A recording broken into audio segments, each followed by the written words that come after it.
Dia melempar 3 jumroh. Diambil batu. Ini sudah yang goda saya selama ini. Bismillah, Allahu Akbar. Dia lempar. Dup. Kembali itu batu. Melenting. Hampir kena kepalanya. Dia tangkap. Begitu dia buka, ada tulisan, sesama setan dilarang saling melempar. Dia bilang, di sini kau lempar saya. Di Sumatera Utara kita berteman. Kau makan proyek MBG.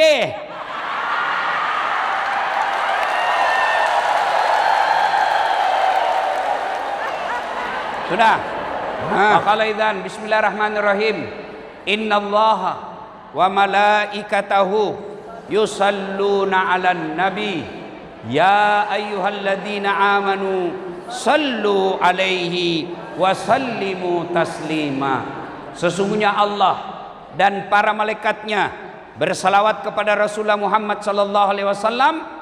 Maka wahai orang-orang yang beriman, bersalawatlah kalian kepada Rasulullah dengan sebaik-baik salawat. Ibu, saya mau kasih tahu rahasia, tapi jangan bocor ya. Boleh? Ibu bisa pegang rahasia. Rahasia nih Bu. Orang masuk surga bukan karena tidak ada dosa. Pak Gubernur, kalau orang masuk surga karena tidak ada dosa, tidak ada isinya surga kecuali Muhammad sallallahu alaihi wasallam. Mana ada manusia yang tidak ada dosanya? Mana ada orang tidak ada dosanya? Ini di depan saya. Tukang gosip semua ini. Saya aja tadi lewat Pak Gub, dia gosip saya. Saya kan lewat tadi, ada ibu-ibu gosip saya. Itu juga bajunya yang di YouTube. Astagfirullah. Ini semua tukang gosip semua ini. Ayo, mana ada orang tidak ada dosanya? Ini di belakang saya. Buka-buka penuh dosa juga ini Pak. Ini, ibu pikir tidak ada dosa saya? Banyak juga dosa saya Bu. Kartu Kak, apalagi kalau saya pergi jogging Bu, habis amalku Bu. Baru turun dari mobil, di depan paha. Minggir ke kanan, ketek. Minggir ke kiri, pusat. Mundur ke belakang, pantat. Dia bilang mahasiswaku, kenapa kau lihat Ustaz? Pasti dilihat, barang bagus Pak. Mana ada orang tidak ada dosanya? Lalu kenapa orang masuk surga? Karena pahalanya lebih banyak daripada dosanya. Maka ibu, kalau ibu yakin banyak dosa, harus lebih yakin banyak pahala.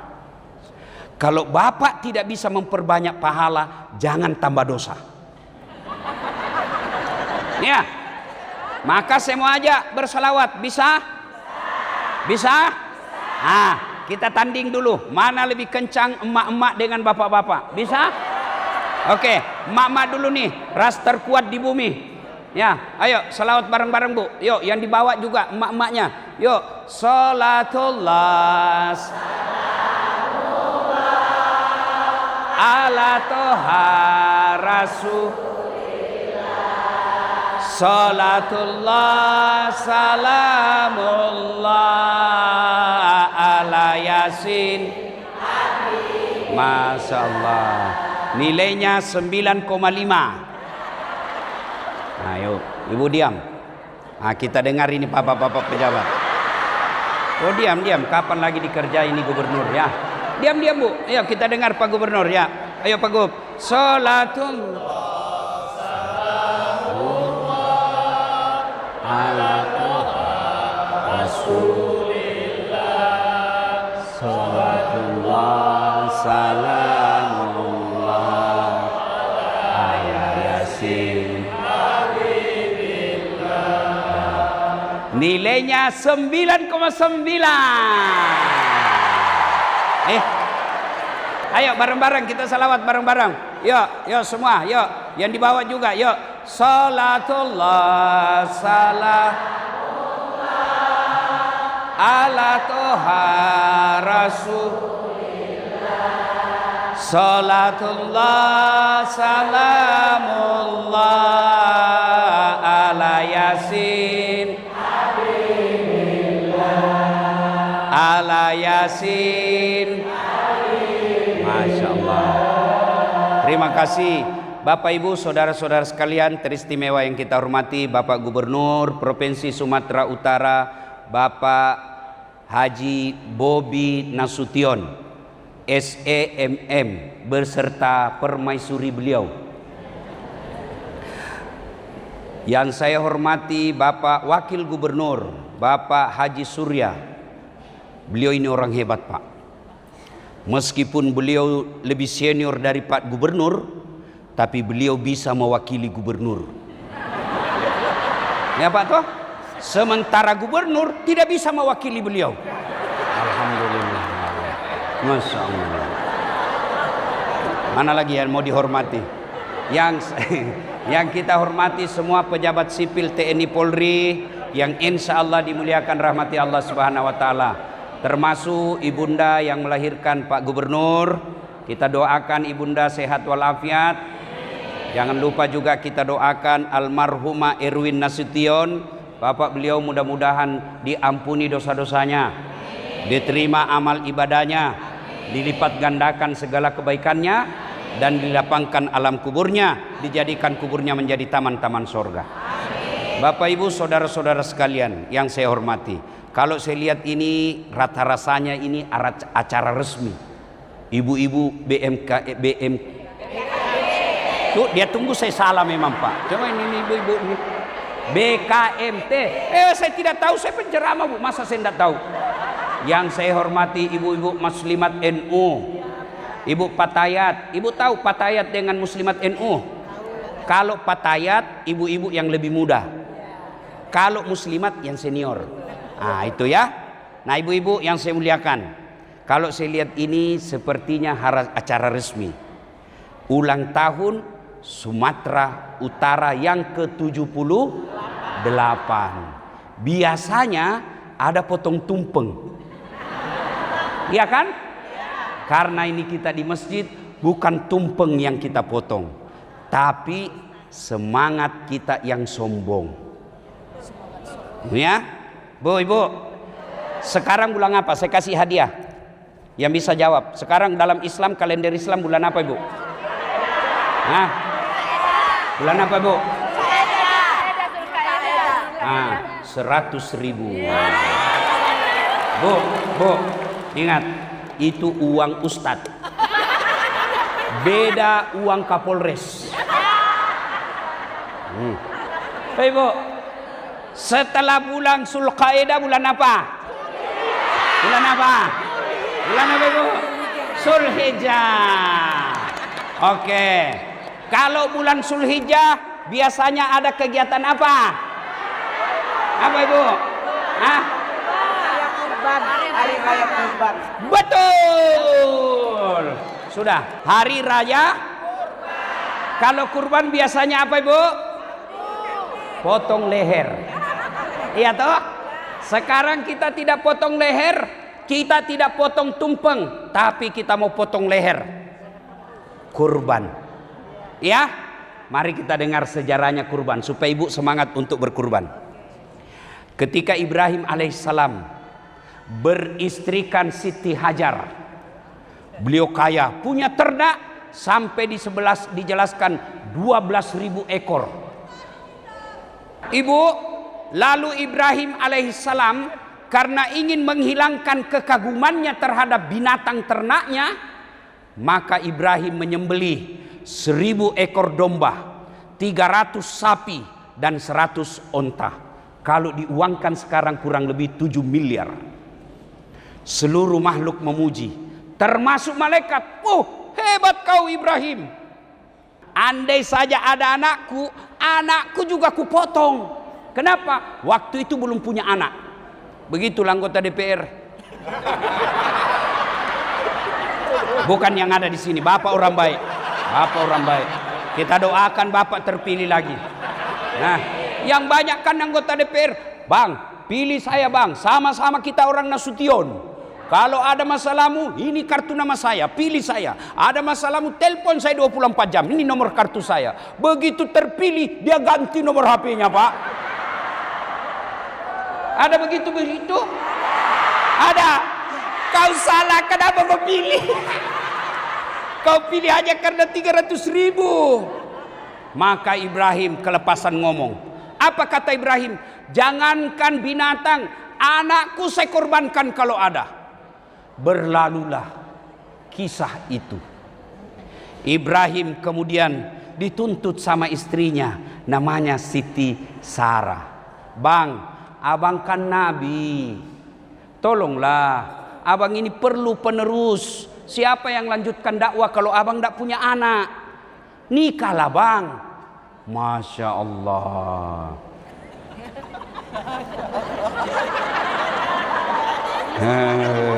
Ada Siti Sarah di sini. Oh, Masya Allah.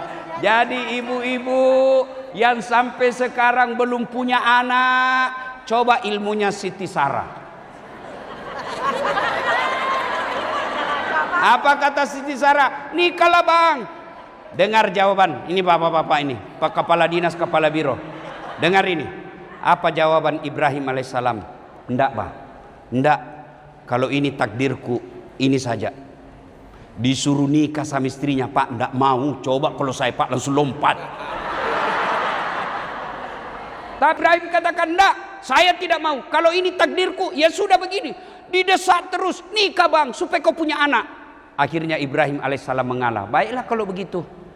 Siapa? Kata Siti Sarah, enggak usah jauh-jauh. Ini aja si Hajar. Hajar itu Pak Gubernur, pembantu. Itu membuktikan tidak ada perempuan ikhlas 100% mau mengistrikan suaminya beristri lagi. Andai saja dia ikhlas Pak Wagub, dia berkata, nikahlah kau, silahkan cari di mall. Takkan bebas cari. Ini tidak, silahkan. Tapi pembantu kita, nikahlah dengan Siti Hajar. Alhamdulillah, dengan izin Allah hamil Siti Hajar. Hamil pula Siti Sarah. Ibrahim dengan Siti Sarah lahir anaknya namanya Ishak alaihi salam. Inilah keturunannya Bani Yahudi. Ya, Bani Israel, Yahudi. Ibrahim alaihi salam dengan istrinya Siti Hajar lahir anaknya namanya Ismail alaihi salam. Inilah keturunan kita orang Islam. Jadi sebenarnya kita dengan Yahudi satu kakek. Cuma Yahudi kurang ajar. Akhirnya Allah perintahkan, Ibrahim, kau bawa jalan anakmu sama Ismail Siti Hajar. Bawa dia kemana? Pokoknya kau jalan saja. Dia tinggalkanlah tanah kelahirannya. Ya, yang kita sekarang kenal dengan Syria. Ya, jalan. Lalu sampailah dia, Allah katakan kau jalan saja. Kemana? Kau jalan saja. Begitu di perjalanan Allah perintahkan, Ibrahim, cukup perjalananmu di situ. Simpan anakmu di batu-batuan. Kau balik lagi ke kampungmu. Batu-batuan itulah sekarang menjadi Ka'bah. Itulah Ka'bah sekarang. Lalu Siti Hajar kemudian menangis anaknya Ismail. Kehausan kan bu? Haus. Lalu Siti Hajar melihat berlari mencari air. Lalu apa yang dilihat? Fata Morgana. Ibu tahu Fata Morgana? Coba berdiri di jalan raya, di atas aspal, itu kan ada seperti air bergelembung Mbak Yu. Itulah yang disebut Fata Morgana. Siti Hajar lari-lari, dapat bukan air, lari lagi, bukan air, lari lagi, bukan air. Itulah sa'i sekarang. Berlari-lari kecil antara Safa dan Marwah. Dikiranya air, ternyata Fata Morgana. Fata Morgana itulah hoax sekarang. Fata Morgana itulah hoax sekarang. Hati-hati bubu. Apalagi di media sosial, banyak orang karena kebencian, banyak orang karena kalah pilkada, banyak orang karena kalah pilpres, kalah pilcaleg, yang dia share berita-berita kebencian dan bohong. Dan saya sudah jadi korbannya. Lari-lari kecil Pak Gub, itulah yang disebut sa'i. Fata Morgana itu disebut AI. AI bahasa Inggrisnya, AI bahasa Indonesianya. Ya, AI, Artificial Intelligence. Itulah. Itu nih. Saya korban AI. Muka-muka saya, suara-suara saya Apa yang dijual? Obat kuat. Marah istri saya, Pak Gub. Dia bilang, cari itu. Kau kan masih kuat. Saya masih kuat. Coba dia jual jilbab, tasbih, air samsam, bolehlah. Dia jual obat kuat. Saya masih kuat, Ibu. Saya masih bisa salah paham lagi nih ibu-ibu semua ini. Saya masih bisa ceramah 5 kali satu hari. Hati-hati. Kita lanjut kisah. Lalu Siti Hajar capek. Lalu dia berdoa. Berarti orang Islam kerja dulu, usaha dulu, baru berdoa. Tidak boleh hanya tinggal di masjid bermalam berhari-hari. Ya Allah, murahkan rezekiku. Memangnya itu uang turun dari langit-langit? Sudah itu baru kerja dulu, baru doa. Lalu Allah perintahkan, Jibril, kau turun hentakkan kakinya Ismail ke panah. Hentakkan kakinya di pasir. Dihentakkan kakinya Ismail. Dengan izin Allah keluar air. Siti Hajar melihat air itu. Lalu Hajar berkata, Zam-zam. Zam-zam. Zam-zam itu artinya air yang muncrat. Sumbat. Itulah air Zam-zam sekarang. Beredarlah desas-desus bahwa di satu kampung, danya itu agak cekung, beredar bahwa ada air di sana yang tidak pernah habisnya. Maka datanglah orang membikin tenda-tenda, menjadi pemukiman, menjadi kampung, namanya kemudian Hijaz, yang itulah Makkah sekarang. Nah, pada saat lagi asik-asiknya berbina rumah tangga, tanggal 8 Zulhijjah, mimpi Ibrahim, kau pernah janji kalau ada anakmu kau potong. Sekarang itu anakmu Ismail, potong.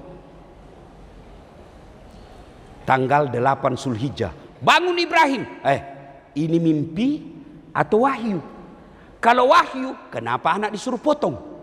Kalau mimpi, kenapa jabas sekali? Berpikir semalaman. Tanggal 8 Zulhijjah, sekarang kita tanggal 8 Zulhijjah disebut hari tarwiyah atau hari berpikir-pikir, kita puasa.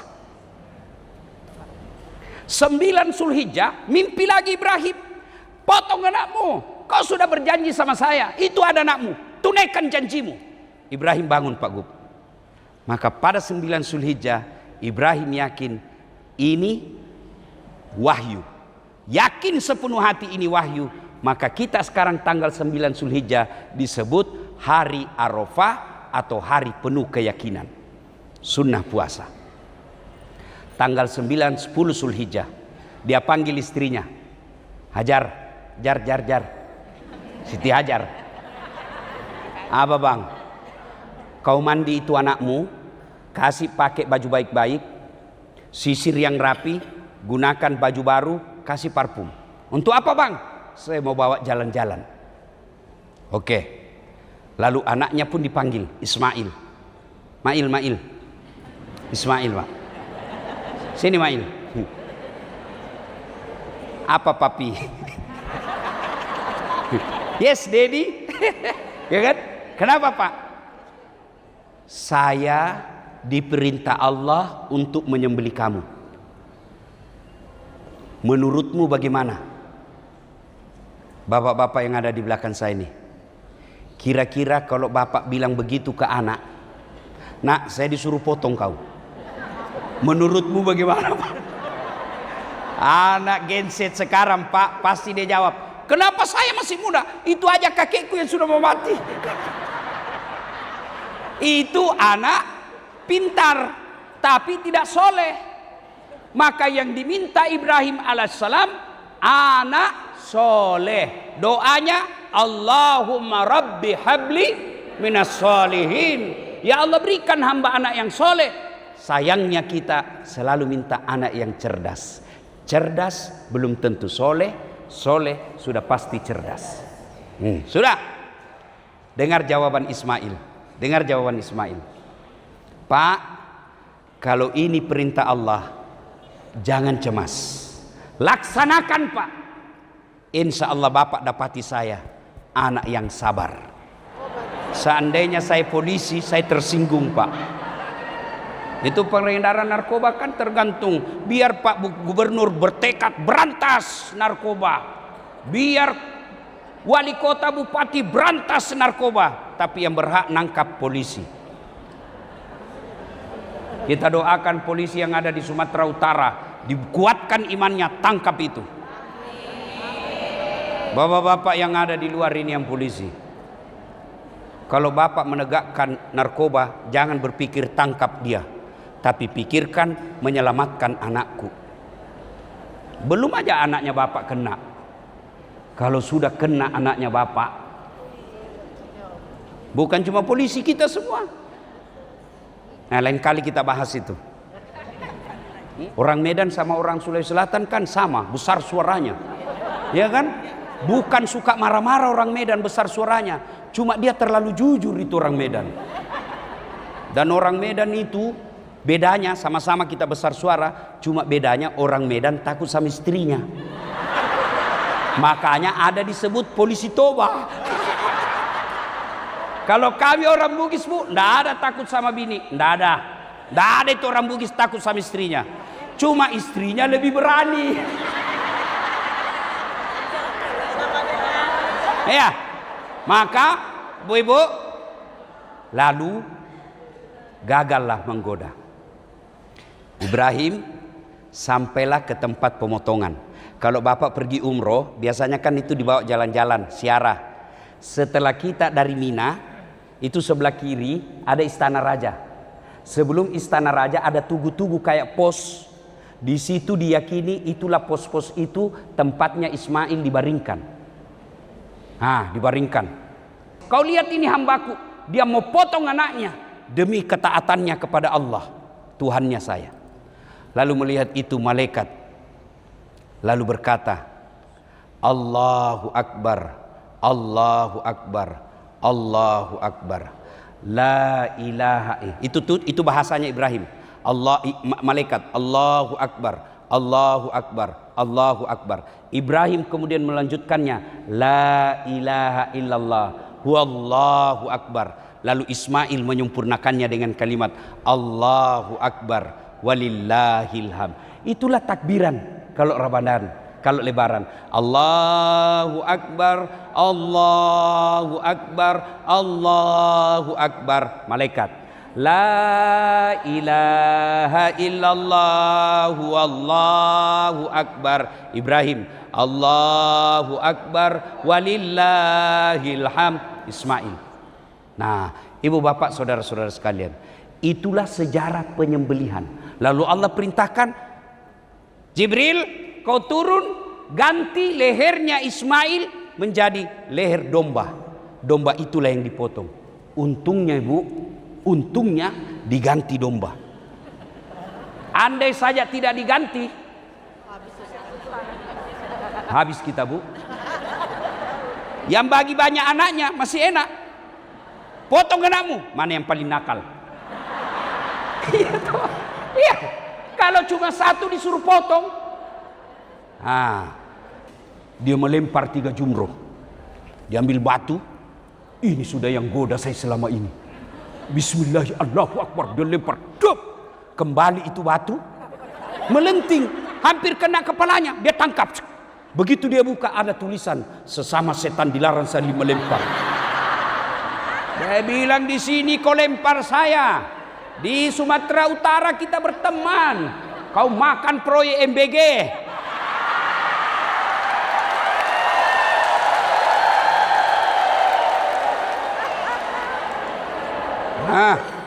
Di sini kau lempar saya, tapi di kantormu kau pakai pemain selisih dengan kontraktor. Pak Gubernur, menjadi gubernur Sumatera Utara memang sangat sulit, tapi yang jauh lebih sulit adalah memenuhi hajat hidup banyak untuk rakyat Sumatera Utara. Bu, Pak Bobi Nasution, anak muda, energik, tapi bagaimanapun jagonya, kalau ibu-ibu tidak dukung, tidak ada artinya. Bagaimana cara dukungnya, Bu? Satu, paling real. Ibu jangan mau makan sogok kalau pilkada. Itu real sudah itu. Iya. Cuma masalahnya wane piro. Ya. Majelis Taklim sekarang juga sudah pandai bersiasat. Gampang, Pak. Majelis Taklim saya ada 150 anggotanya, tapi tolong belikan kami seragam. Dengar, ibu-ibu yang pakai seragam sogok, jangan kau pakai sholat. Kenapa? Uang sogok, baju, jangan pakai ibadah. Allah suci dan hanya mau menerima orang-orang suci. Para pejabat yang ada di sini, tidak semua Allah kasih jabatan, Pak. Selama Bapak menganggap jabatan itu nikmat, selama Bapak jabatan menganggap ini sebagai proyek, maka pasti akan Bapak menyesal di akhirat kelak. Jadikan ini jabatan apa? Ladang amal. Seorang gubernur insya Allah jauh lebih cepat masuk surga daripada ketua majelis ulama. Iya. Kenapa? Kalau Allah berfirman nanti di akhirat, ulama Sumatera Utara masuk surga, masuk juga, Pak. Masih antri kan banyak. Ulama NU, ulama Muhammadiyah, Ahlus Sunnah banyak, Pak, masih ngantri. Ulama Mandailing Natal, Labuan Batu banyak, Pak, ulamanya masuk juga surga tapi masih ngantri. Tapi begitu malaikat katakan gubernur Sumatera Utara masuk surga, Bapak tidak perlu antri sendiri.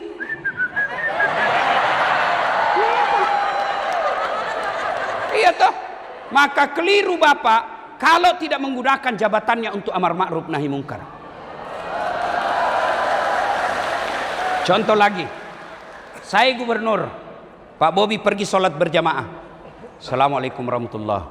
Assalamualaikum warahmatullahi. Mana ini kepala dinas pendidikan? Tidak pernah juga saya tengok-tengok dia datang berjamaah.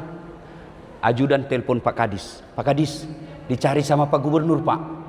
Pak Kadis, katanya Pak Gubernur tidak pernah datang berjamaah. Besok, Pak, belum azan sudah ada di masjid itu, Pak.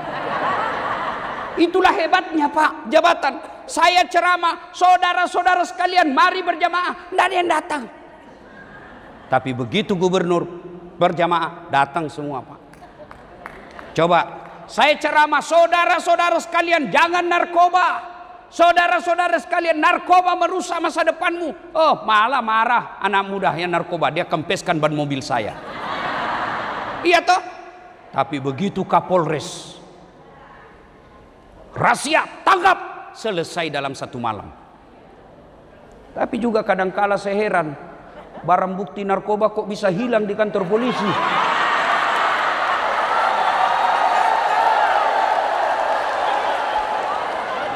Tapi ibu juga yang ngajar salah polisi.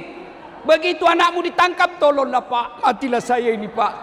Coba kalau orang tua baik, tahan dia Pak. Lebih baik dia dalam tahanan daripada dia di luar mati narkoba.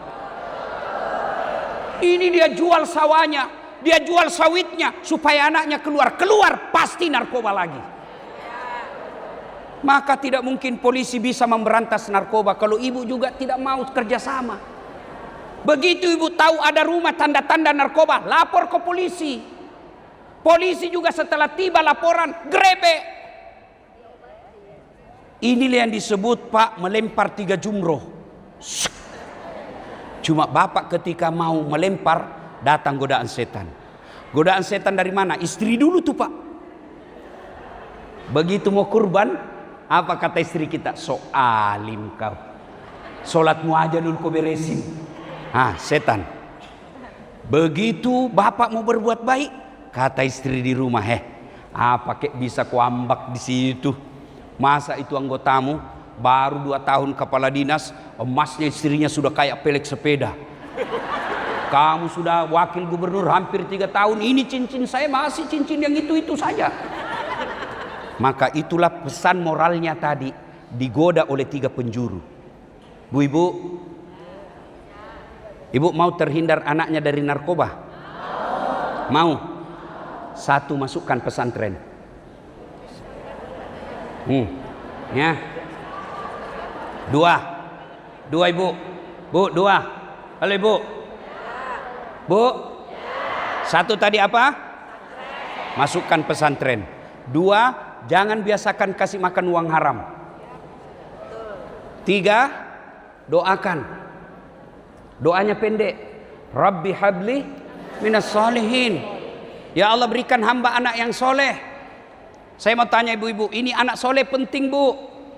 Ibu-ibu kalau meninggal siapa yang doakan? Suami. Kawin lagi bu. Pak Gubernur, waktu saya pernah dengar ceramah ini, istri saya kan dengar. Ustadz, katanya kau ceramah kalau istri meninggal suami kawin lagi. Jadi kalau saya duluan meninggal kau mau kawin lagi? Saya peluk baik-baik Pak. Lalu saya bilang, sayangku dengar baik-baik ya. Jangankan kau meninggal, kau masih hidup saja saya selalu berpikir kawin lagi. Apalagi kalau kau sudah mati. Ya tuh Ibu. Bu, siapa yang doakan Ibu? Anak. Coba bayangkan almarhum Erwin Nasution, Bapak Haji Erwin Nasution. Anak beliau jadi gubernur. Sekarang amal kebaikan berkumpul. Ibu-ibu datang dengar dakwah. Ibu ini yang datang, lalu ibu besok berkurban. Selama ibu lakukan kebaikan yang saya dapat hari ini, Pak Bobi Nasution dapat pahala. Kenapa? Sponsor kebaikan namanya. Dan bapaknya pun dapat pahala. Kenapa? Ada 3 amal yang terus mengalir meskipun kita sudah meninggal. 1 diantaranya anak yang soleh. Yang kedua Ibu, kalau Ibu mau anaknya tolak bala dengan cara apa? Sedekah. Bagaimana caranya? Ibu ada duit 50.000, bikin nasi bungkus 2, kirim ke masjid Jumat Berkah.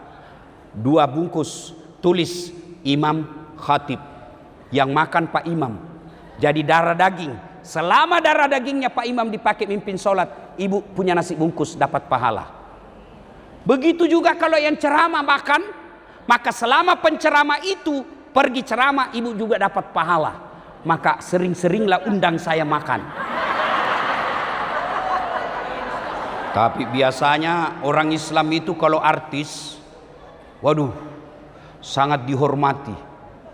Kalau mau bikin acara, kasih bisnis kelas pesawatnya. Dijemput, dikawal polisi tentara. Kasih hotel bintang 5. Padahal cuma datang bawa alamat palsu.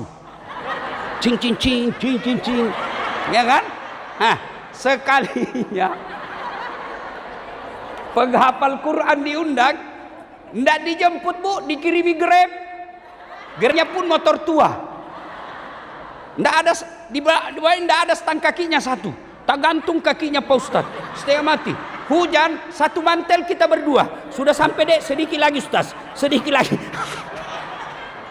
1 jam kita hafsi salawatan. Sallallahu ala Muhammad. Kepanasan, busa-busa semua kalepa. Begitu kita mau pulang, dikasih apa? Pisang sama ketan. Ketawa ibu semua pelakunya kan? Ibu-ibu, bapak-bapak, mau dapat jabatan, nggak usah cari muka sama Pak Bobi. Biar Pak Bobi setuju. Kalau istrinya beliau nggak setuju, nggak jalan nih kamu. Percaya itu. Apalagi kalau ibu sudah bilang saya tidak mau lihat itu anak buahmu, kurang ajar itu. Oh, wabillahi taufiq wal hidayah Pak. Habis tamat sudah urusanmu Pak. Lalu bagaimana? Bapak sedekah. Beri makan anak yatim piatu. Mohon maaf Pak Gubernur, salah satu kiat Islam tolak bala sedekah. Jadikan kebiasaan setiap malam Jumat, panggil Kabak Kesra, bikin acara kasih makan anak yatim 50 orang 1 malam Jumat. Kalau tidak ada anggaran karena efisiensi, pakai uang pribadi. Dan saya yakin banyak kontraktor mau bantu Bapak. Pak, kalau boleh berpesan, lebih baik Bapak paksa anak buahnya masuk surga daripada dia sukarela masuk neraka. Bagaimana caranya? Kasih makan anak yatim, potong itu sedikit anggaran, masuk anak yatim. Itu cara menurut orang beriman. Beda kalau orang Eropa. Kalau kita orang beriman, tolak bala. Maka ibu-ibu, ini saya mau tanya ibu-ibu ini, yang banyak semua emasnya. Ibu-ibu, kalau meninggal, siapa yang pakai emasnya ibu? Anak, istri kedua. Begitu ibu meninggal, menangis suami ibu. Kenapa cepat sekali kau tinggalkan saya sayangku? Dia ambil cincinmu, tidak mau keluar, dikasih sabun. Sudah itu dia ambil lagi kalungmu. Ini dulu saya belikan kita waktu ulang tahun 5 tahun pernikahan. Saya belikan kau di Singapura saya. Terakhir dia cabut juga gigi palsumu. Cincin, gelang, rantai, kalung dia simpan sambil menangis. Terlalu cepat kau tinggalkan saya sayang. 3 bulan kemudian pergi reuni ketemu janda. Dia ambil kembali emasnya. Dia bilang apa? Dek, ambil saja ini, sudah mati yang punya. Daripada diambil, maka ibu-ibu sedekah. Ibu-ibu yang saya muliakan, terutama saya selalu bilang di Makassar, ibu-ibu yang kaya tidak usah pakai emas asli, pakai aja yang palsu. Kenapa? Biar palsu dan juga tidak percaya. Masa istri gubernur palsu? Tidak mungkin. Maka lebih baik pakai yang palsu, asli, kasih anak yatim piatu. Kita juga ibu-ibu yang miskin, tidak usah kau pakai yang asli. Biar asli orang juga tidak percaya. Maka lebih baik pakai yang palsu, yang asli buat anakmu sekolah. Nah, Bapak Ibu saudara-saudara sekalian, pada akhirnya, ayo 78 tahun Sumatera Utara, sehebat apapun Pak Bobi Nasution, tidak akan mampu memajukan provinsi kita tanpa bantuan kita semua. Itulah makna dari ayat wa'tasimu bihablillahi jami'an wa la tafarraqu. Selamat ulang tahun. Mudah-mudahan Allah berkahi kampung kita. Allah lindungi dari segala mara bahaya dan Allah limpahkan segala karunia-Nya. Amin. Demikian usikum wa nafsi bitaqwallah fastabiqul khairat. Kenapa Ibu? Tambah? Bapak, Ibu pikir saya penjual sop saudara? Sop. Tambah. Terus. Bukan tukang parkir ini, Bu. Terus. Saya bangga sekali. Pertama, biasanya rakornis itu di hotel. Alhamdulillah, ini dilakukan di Mabes Polri. Ini berarti mengikuti arahan Presiden, efisiensi anggaran. Yang kedua, senang sekali sebab sebelum besok dibuka, diisi dulu dengan tausiah. Ini berarti bahwa kita membuka hati agar Allah memberikan hidayah untuk pekerjaan kita besok. Saya diminta sama ketua panitia, bukan karena saya paling soleh, bukan karena saya paling paham agama, satu saja karena saya paling banyak follower saya di sini. Pak Kaba yang saya muliakan, ketika Ibrahim alaihissalam memiliki lebih dari 12 ekor binatang ternak, Ibrahim alaihissalam kemudian ada rasa-rasa hatinya terikat dengan binatang ternaknya. Maka Ibrahim mau lepaskan cinta dunianya itu kepada Allah. Maka beliau Ibrahim alaihissalam menyembelih 1000 ekor onta, 300 ekor sapi, 1000 ekor domba, 300 sapi, 100 onta. Kira-kira kalau dirupiahkan kurang lebih 7 miliar rupiah kalau sekarang. Maka seluruh makhluk memujinya, termasuk malaikat. Hebat kau Ibrahim, luar biasa, banyak betul kau sedekahkan di jalan agama Allah. Tidak seberapa ini binatang yang saya korbankan. Andai saja saya punya anak, anakku pun saya korbankan. Beginilah penyakit manusia. Kenapa? Waktu itu Ibrahim tidak punya anak. Samalah kita, Ustadz. Tenang Ustadz. Nanti kalau saya jadi Kapolres Ustadz, tenang aja. Urusan masjid saya punya urusan Ustadz. Begitu jadi Kapolres, ganti nomor HP. Sama anggota dewan, pilih saya. Kalau ada masalah, telepon saya. Begitu terpilih, hilang nomor HP-nya.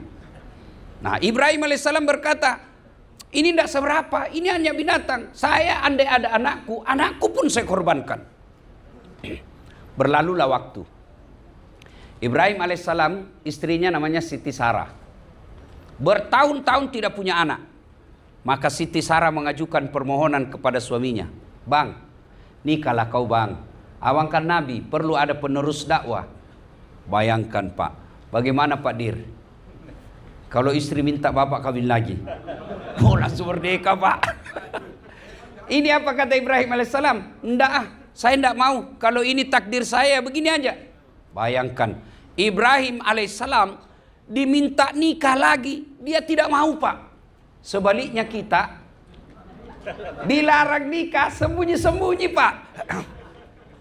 Akhirnya apa? Didesak terus. Akhirnya Ibrahim alaihissalam berkata, ya baiklah kalau begitu, saya terima.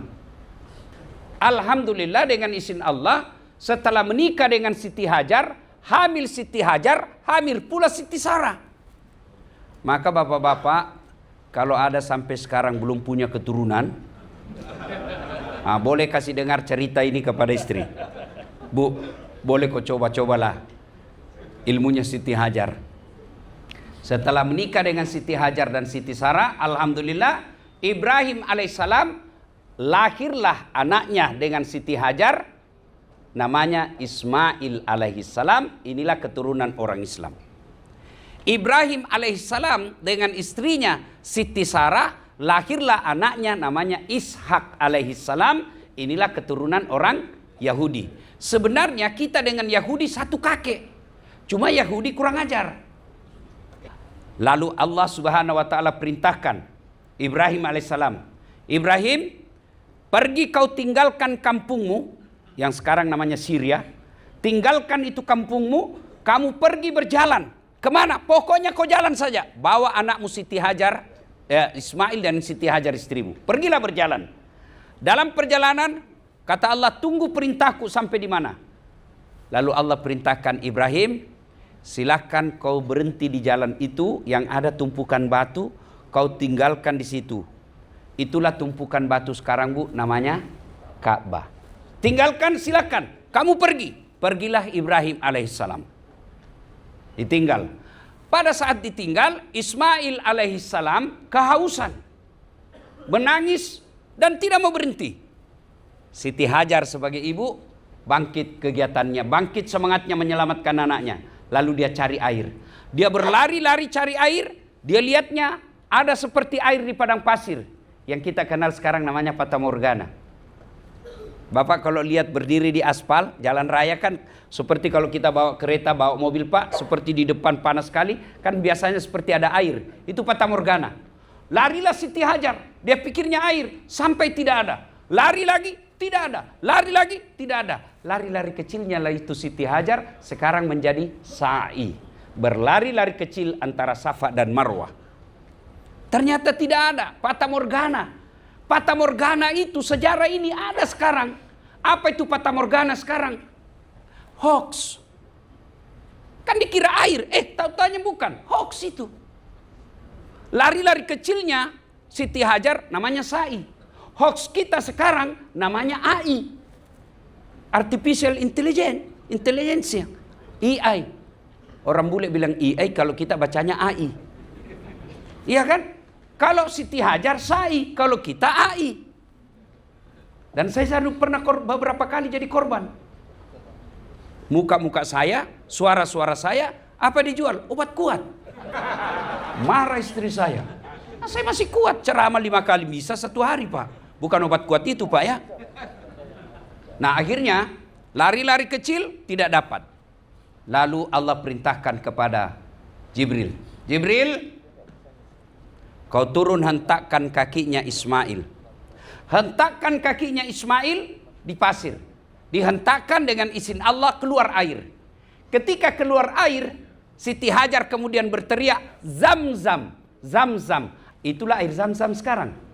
Maka ketika timbul air Zamzam, beredarlah berita di seputar daerah itu. Ada nama daerah yang di situ ada air yang tidak pernah habis keluar airnya. Namanya padang pasir, tiba-tiba ada sumur yang tidak ada henti airnya. Maka datanglah orang, bikin pemukiman. Itulah Hijaz. yang kita kenal sekarang namanya Makkah. Bertahun-tahun kemudian tanggal 8 Zulhijjah. Nanti kita lihat apa kaitannya dengan kita punya ini. Tanggal 8 Zulhijjah. Lalu Allah perintahkan, Ibrahim, kau dulu pernah toh bernasar kalau ada anakku saya potong. Sekarang ada anakmu, potong itu anakmu. 8 Zulhijjah, mimpi. Bangun Ibrahim, dia pikir, ini mimpi atau wahyu? Kalau mimpi, kenapa sangat jelas? Kalau wahyu, kenapa anak disuruh potong? Ya kalau banyak anak Pak, disuruh potong, kita cari mana yang paling beleng-beleng, mana yang paling nakal, kita potong. Ini lama ditunggu, disuruh potong. Ibrahim berpikir-pikir Pak Jenderal, ini wahyu atau mimpi? Tanggal 8 Zulhijjah sekarang kita sebut dengan hari Tarwiyah, yang artinya hari berpikir-pikir, kita sunnah berpuasa. 8 Zulhijjah. Tanggal 9 Zulhijjah, mimpi lagi.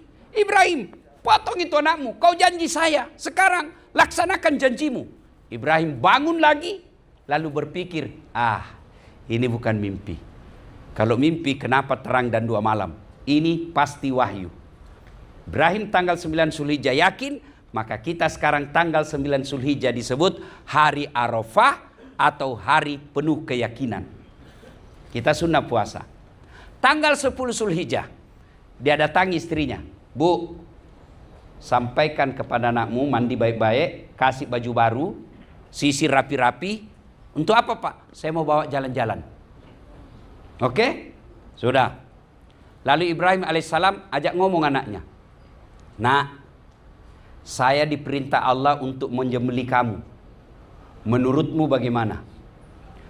Pak Dir, kalau ada anaknya bapak diajak ngomong, Pak, nak, bapak ini disuruh Allah untuk memotong kamu. Menurutmu bagaimana? Apa kira-kira jawaban anak bapak di rumah? Jawabannya pasti, kenapa saya masih muda? Kakekku aja yang sudah tua. Ini jawaban orang pintar, tapi tidak soleh. Tapi apa kata Ismail alaihissalam? Pak, kalau ini perintah Allah, jangan ragu, laksanakan. Bapak akan mendapati saya menjadi anak yang sabar. Sampailah di tempat yang mau dieksekusi. Bapak Ibu mudah-mudahan ada rezeki, yang belum insya Allah pergi, yang sudah kita tengok kembali, perhatikan. Kalau kita dari Mina, itu kan kita dibawa jalan, keliling-keliling, wisata namanya ya kalau kita umroh. Itu setelah istana raja sebelah kiri, ada di atas seperti pos-pos polisi. Disitulah menurut para pakar sejarah, di situ tempat eksekusinya Ibrahim. Nah, dibaringkanlah Ismail. Begitu dibaringkan, tutup mata, pakai pisau yang tajam, diikat tangannya.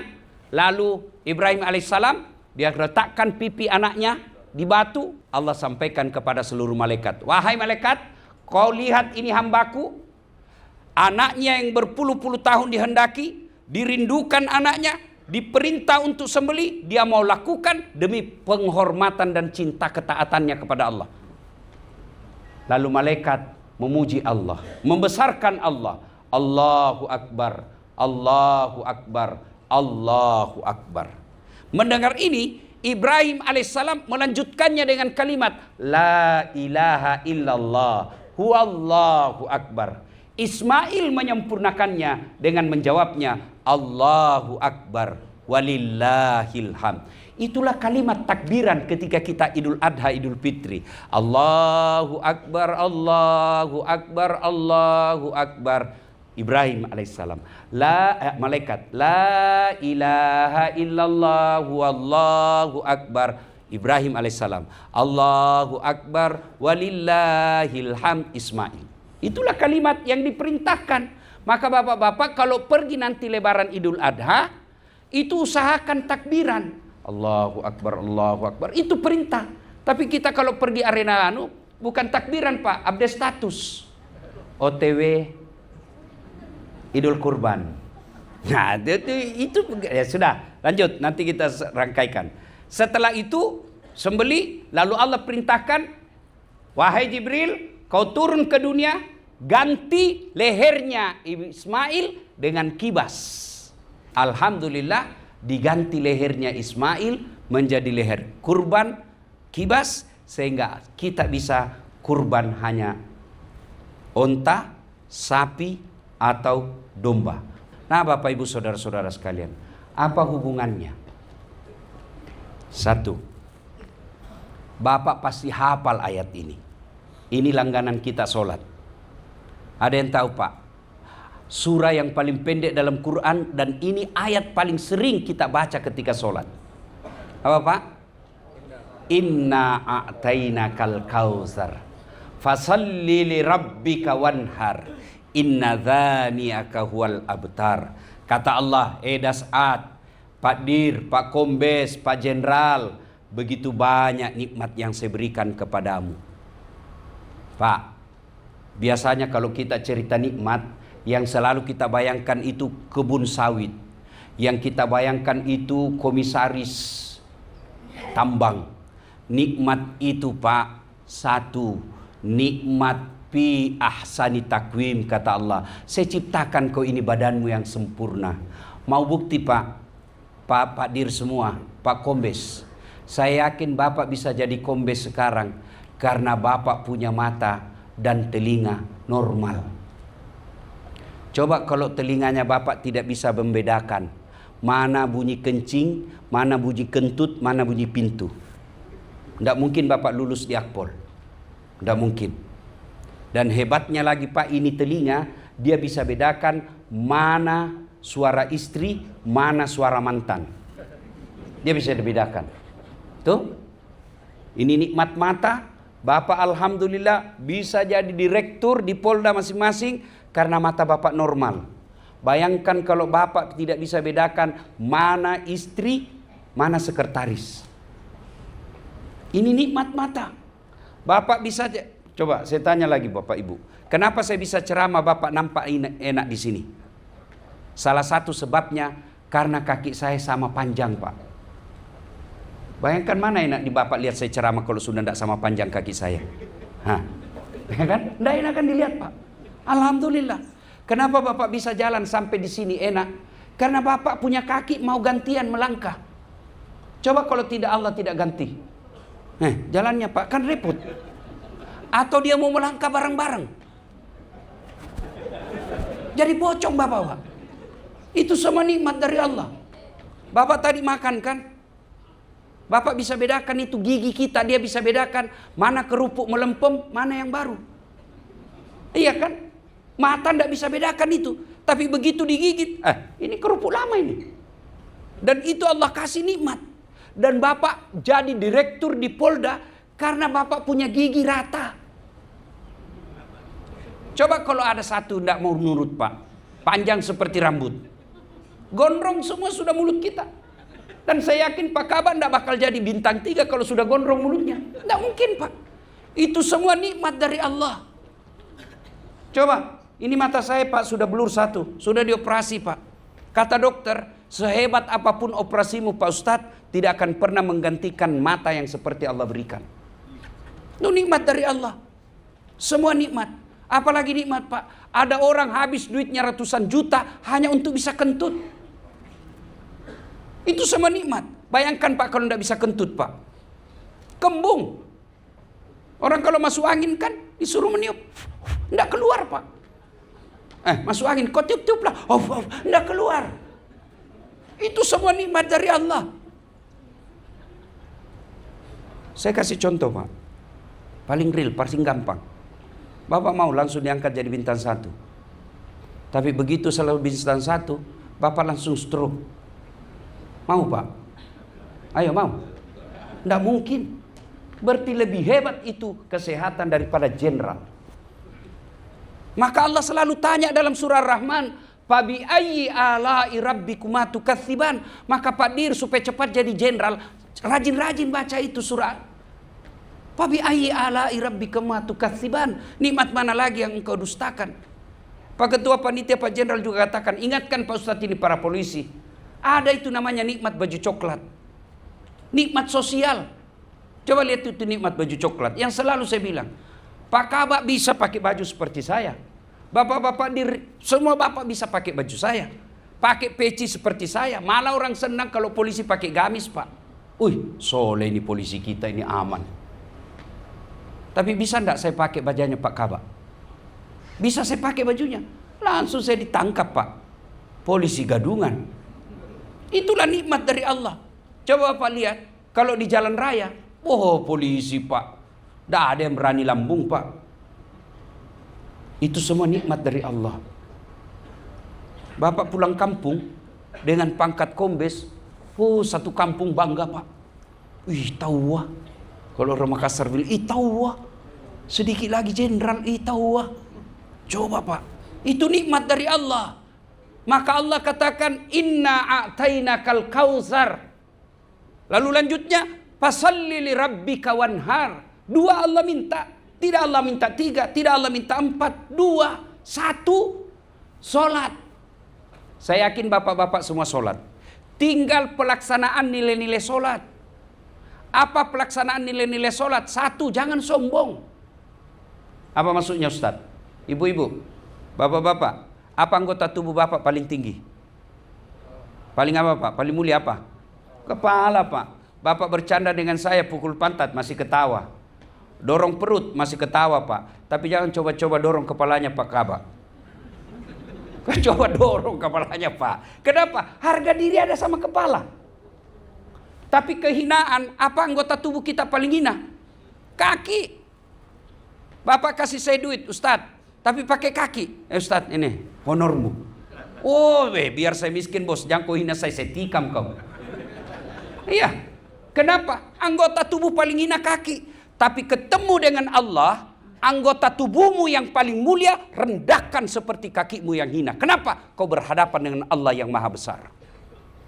Artinya apa? Kombes jenderal boleh Bapak raih, tapi jangan meremehkan orang.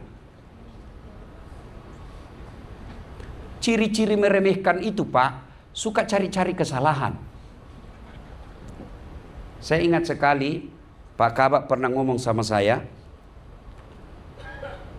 Beliau katakan apa? Tidak ada kejahatan yang sempurna. Tugasnya reskrim mencari ketidaksempurnaan itu. Saya ulang, tidak ada kejahatan yang sempurna. Tugasnya reskrim mencari yang tidak sempurna itu. Mencari. Saya kata ulang, mencari bukan mencari-cari. Kalau mencari-cari apa maksudnya? Kau melanggar. Kau tidak lihat ini rambu-rambu? Saya lihat Pak. Kenapa kau langgar? Saya tidak lihat Bapak. Kenapa kau tidak lihat saya? Bapak sembunyi di tikungan. Mana SIM-mu? Ini. Mana STNK? Ini. Lengkap. Saya tilang kau. Kenapa Bapak tilang saya? Kau pembohong. Maksudnya apa? Itu motormu Honda, jaketmu Yamaha. Ini namanya mencari-cari kejahatan. Ini namanya mencari-cari kesalahan Pak. Mahasiswa juga pintar. Dia bilang Bapak juga tukang tipu. Maksudnya apa? Bapak ngaku polisi tapi pulpennya pilot. Ini disebut mencari-cari kesalahan. Kita mencari kesalahan. Pak, demi Allah, kalau Bapak niatnya mencari kesalahan karena ingin menegakkan keadilan, tidak mungkin Allah tidak menyertai Bapak. Tidak mungkin. Karena Allah itu tidak menyenangi kebatilan. Bapak bertugas membantu Allah di dunia untuk menegakkan itu. Tapi kalau mencari-cari kesalahan, Bapak pasti dapat, tapi hidup tidak akan berkah. Kalau hidup sudah tidak berkah Pak, tidak ada ketentraman jiwa. Orang hidup itu cari ketentraman jiwa. Dan kalau sudah tidak berkah hidup, begitu Bapak pensiun, baru Bapak rasakan bagaimana susahnya bersosialisasi dengan masyarakat. Dan banyak kita lihat Pak, setelah pensiun, kan hidupnya cepat pikun. Karena tidak mau bergaul. Nah Bapak Ibu, saudara-saudara sekalian, yang pertama, Allah minta sholat. Masya Allah, saya senang sekali tadi maghrib. Semua anggota masuk sholat maghrib.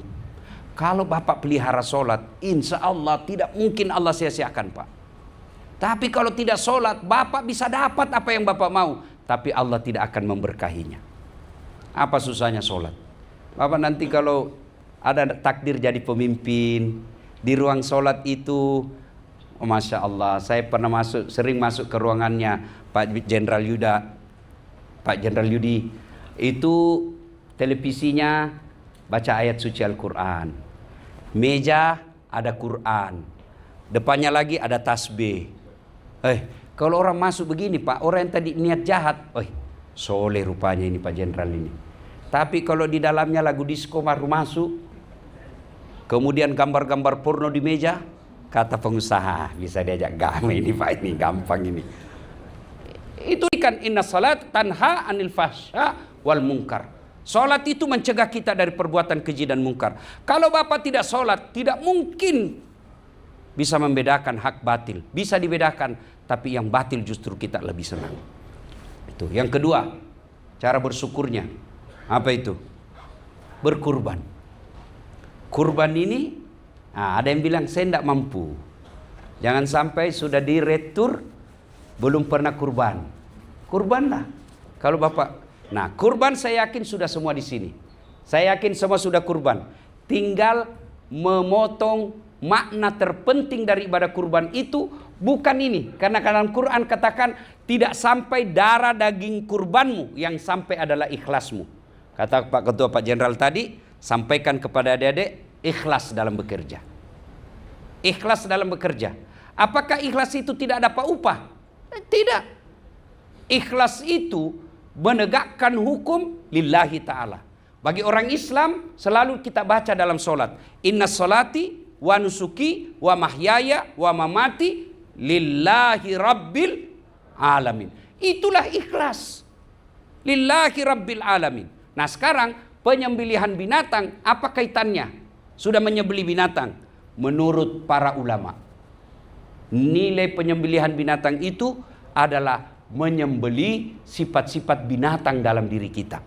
Apa sifat binatang? Satu yang mutlak mendesak kita sembelih, kurang rasa malu. Bahkan tidak punya rasa malu. Coba binatang, mau pakai baju, tidak pakai baju.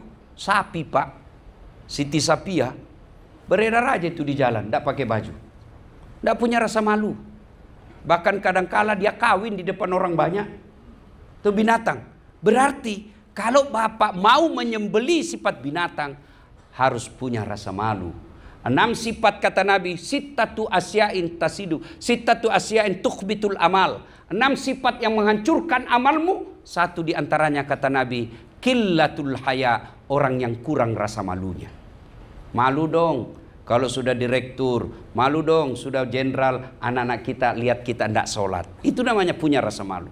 Malu dong kalau meras, malu dong orang sudah susah, kasihan punya kasus, dia jual sawahnya, lalu kita lagi masih ngambil duit mereka. Itu namanya menyembelih sifat binatang yang ada dalam diri kita. Yang kedua, sifat binatang, apa itu? Tidak punya solidaritas. Coba Bapak, besok-besok kalau menyembelih sapi, coba lihat penyembelihan sapi Pak. Itu kan kumpul tuh sapi 5 ekor. Dipotong kawannya, 1. Dipotong sapi yang 1, ini di sampingnya enak aja dia makan rumput, tidak peduli sama teman. Ini kalau bisa ya kita punya kepedulian, punya solidaritas, tapi solidaritas yang baik. Seangkatan misalnya, kalau ada yang Allah takdirkan lebih cepat jadi jenderal, perhatikanlah angkatan kita. Dalam perhatian, dalam kebentuk, kalau kita memang sudah selayaknya menolong, kita tolong. Kalau selayaknya kita bantu, yang kita bantu. Kalau tidak, jangan justru berpastabikul khairat. Ya, kita istilahkan dalam Quran itu pastabikul khairat, berlomba-lomba dalam kebaikan. Kalau baik, kita ajak dalam kebaikan. Bapak Ibu, saudara-saudara sekalian, solat, berkurban. Kalau tidak, apa konsekuensinya di ayat 3? Inna a'tainakal kauzar fasalli li rabbika wanhar inna dhani'aka huwal abtar. Maka saya akan jauh dari rahmat kalian. Ibaratnya orang Bugis, orang Makassar bilang layang-layang tapu, seperti layang-layang yang lepas, tidak jelas kendalinya kemana. Itulah orang yang diberi nikmat tapi tidak pandai bersyukur. Cara bersyukur itu sholat, kemudian berkurban. Kurban itu artinya nilai terutamanya menyembelih sifat-sifat binatang dalam diri kita.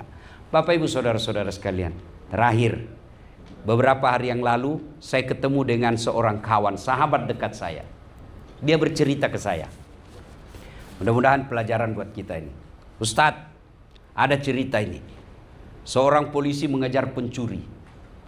Karena komandannya sakit, wakilnya yang kejar. Anggaplah Kapolsek. Kapolseknya sakit, wakapolseknya yang kejar. Begitu dia kejar itu pencuri, pencurinya masuk ke dalam hutan. Di dalam hutan ada ulama yang lagi berdoa di bawah pohon. Pohon itu pohon besar. Keluar dia punya akar-akar. Kejarlah ini Pak Wakapolsek, kejar. Begitu dapat ini ustadz yang lagi berdoa, kakinya terhalang oleh akar yang besar, jatuh dia. Pas di depannya Pak Ustadz. Jatuh, Pak Ustadznya dimaki-maki. Kamu salah tempat berdoa, mestinya kau berdoa dalam masjid. Kenapa kau berdoa di sini?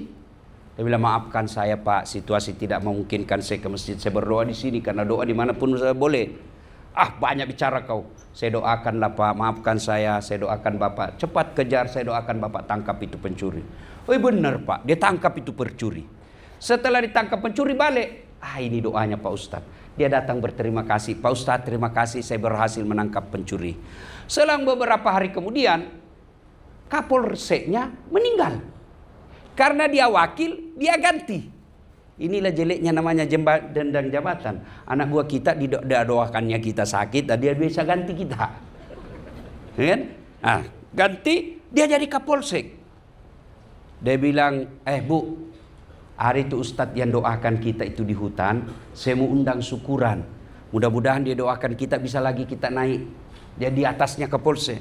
Bolehlah, dia datangilah rumahnya Pak Ustadz. Ustadz saya mau syukuran doanya Pak Ustadz saya jadi Kapolsek. Bisakah Ustadz datang ke rumah doa-doa? Kata Pak Ustadznya boleh. Dengan catatan bikinkan saya sop ular. Sop ular.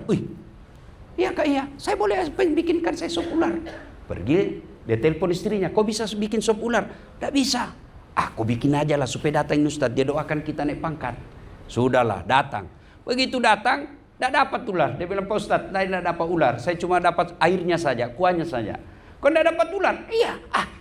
Kenapa tidak ada? Sini, saya cari, kita pergi cari. Pergilah dia cari. Langkah-langkah. Dia dapat banyak, ada kuburan, banyak ular. Ini banyak ular, kau tidak tahu ini banyak ular.